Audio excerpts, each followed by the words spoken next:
मैं परसों गाजियाबाद में था। गाजियाबाद में इसी मुद्दे पर भारतीय जनता पार्टी ने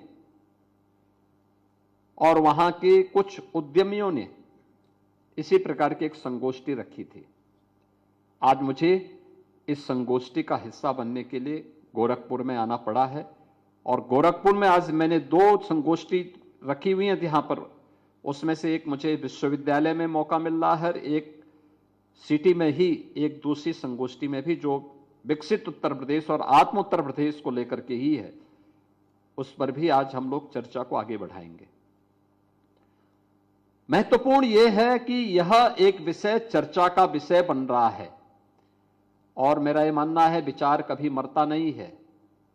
अगर विचार सामने आया है तो मूर्त रूप भी लेगा, अवश्य लेगा, और उसी विश्वास के साथ आज हम सब इस विषय को लेकर के आगे बढ़ रहे हैं।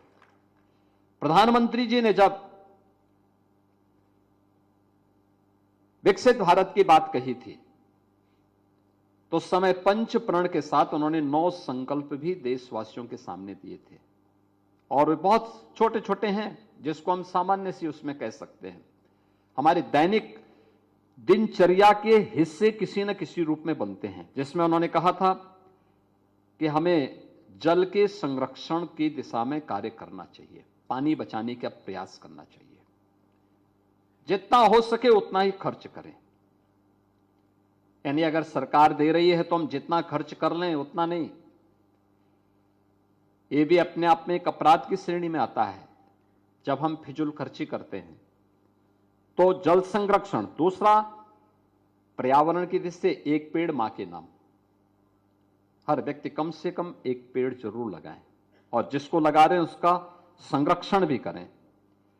तीसरा स्वच्छता का मिशन, स्वच्छता के बारे में इस क्षेत्र के से अच्छा और कोई उसकी ताकत नहीं पहचानता।